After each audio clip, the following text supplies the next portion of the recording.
kombucha, ginger beer. So where we are at right now.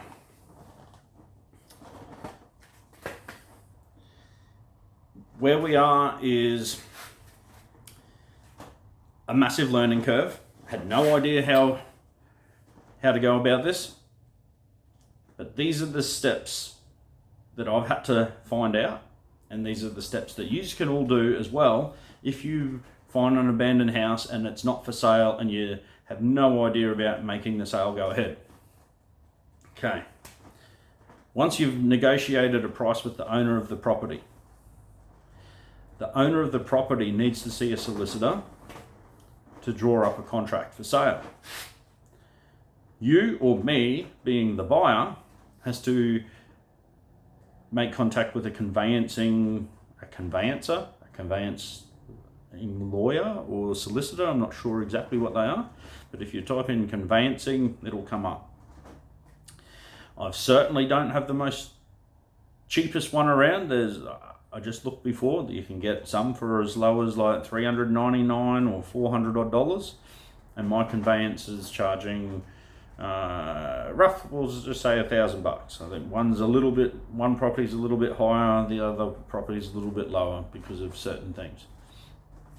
Okay, and that conveyancer will make contact with the lawyer of the seller, and he'll draw up your terms or my terms to the seller, and then the seller's solicitors either going to negotiate back and forths with us. We're going to agree on the terms and the price, and the conveyancer is also going to do flood checks, whether there's money owing on the place or, just some things like that.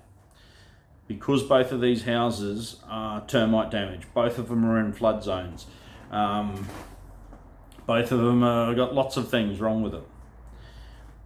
We're doing I forget the word now,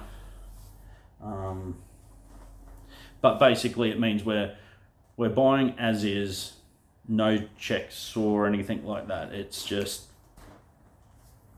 I know that they're not up to scratch, and I'm happy with that. So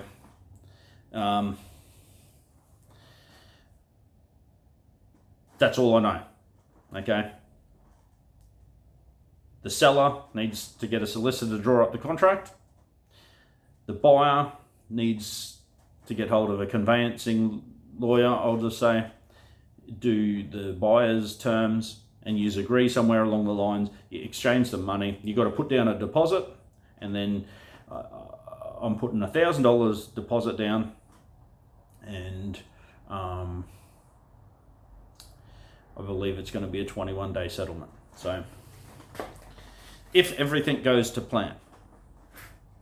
Now, one of the places is so badly damaged that the best advice is don't use a loan.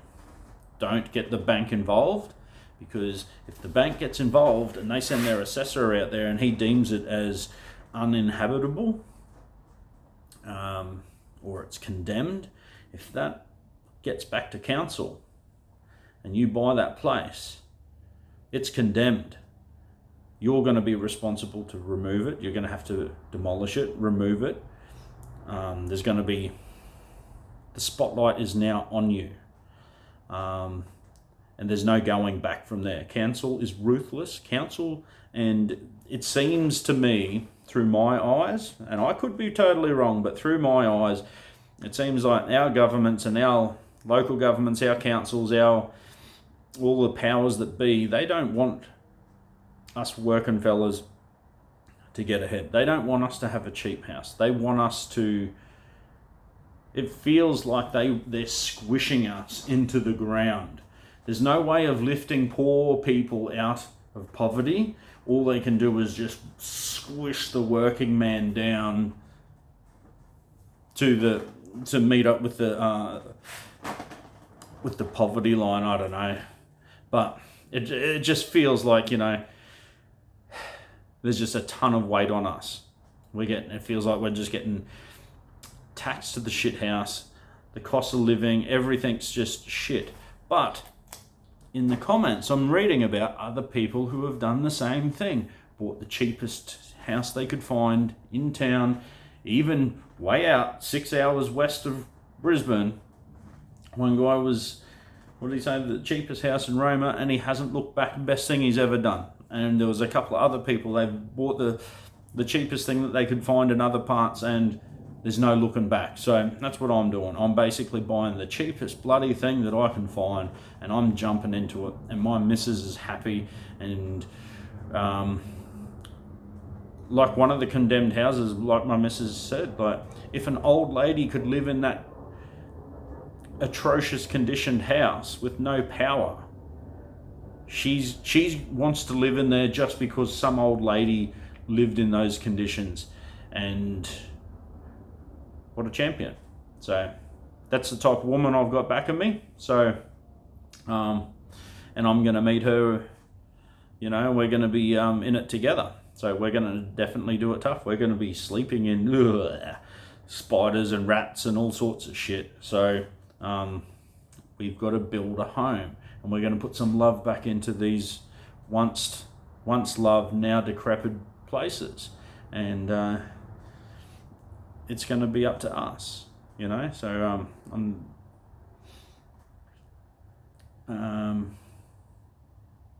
yeah, that's it. So that's where I am at the moment. It's all been a learning curve, and I was just checking how long this has been going. So anyone can do it, and you don't need, I've got people asking what town this is, okay, or whereabouts. I'm not going to give that information out, because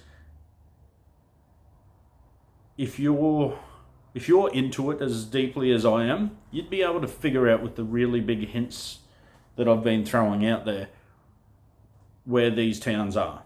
Now, there's not many houses like this in any town, okay? But what you need to do is, don't worry about my town. You need to find a town somewhere near you. You're going to have to drive around like I have. I've spent thousands of dollars, maybe not tens of thousands, but I've spent thousands of dollars in fuel over the last 20-something years driving through little towns. And I'll go to the server, I'll go to the local shop and say, oh, who owns that place down there? And believe me, like 90% of the time I didn't get an answer, or, you know. But, you know, if you're persistent, eventually you will get a response. So that's how I got it, and that's how you can get it. You don't have to be in my town. You don't have to travel to the other side of the country or whatever to find this. You just got to drive around. You know, you're probably, obviously not going to get something these prices in any of the major cities, and you're probably not going to get them within, you know, 2 hours or 3 hours of a major city. And,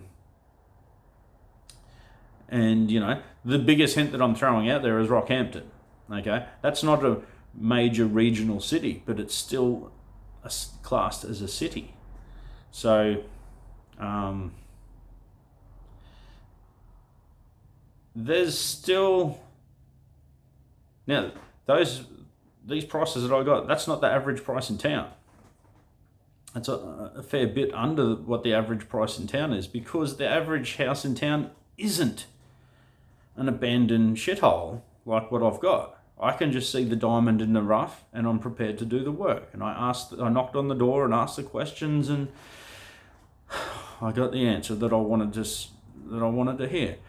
So, you know, I encourage everybody I want people to be on the same journey as I am. I want to help be part of building Australia strong again. When Australia was doing its best, it was when we were built of lots of small little towns with small little strong communities. That's what I want to be involved in. And I don't want to give out names of places for lazy people. And I'm not having a shot at anyone, and I'm just throwing at the term lazy. very loosely,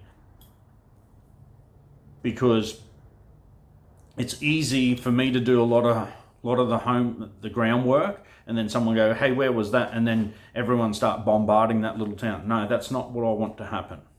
Okay, I want to share my journey with you to show you where I've come from, how I've gone about doing it, and showing you that it's achievable, it's doable. You might even, I guarantee you that there's houses in smaller little towns that are probably cheaper, in better condition than what I've got. You just got to be in a more dry, arid sort of a place. But with the homesteading dream that I've had, it's from reading a book called Reader's Digest, Back to Basics. And somewhere in that book, there's a little thing saying, a snippet saying that advice from a father to a son, that I'll disown you if you buy land that doesn't have water. Okay, so I've always been looking for water. Unfortunately, water in my situation means flooding. Okay, so these are sort of things that you're going to have to weigh up. You know, if these two houses weren't subjected to floods, they're probably going to be $175,000. Okay, not $75,000. So take that into account. I'm expecting these places to flood, and I've got to live with that, and I've got to work around that. So that means I can't have my dream shed underneath the house, but that's also why I have to have a 2-story house, and I'm a man with tools and toys, so I've got to take that into account. Where am I going to keep those toys? You know, what are we going to do when the floods come? Do we leg it and just hope for the best, or are we going to sit inside the house and brave it? I'm semi-excited, but it's also a risk. It's a massive gamble, just like buying the XRP that helped me get over the line to get this. It's all a gamble, okay? And I work hard for my money. I'll leave it there. Thanks. See you guys.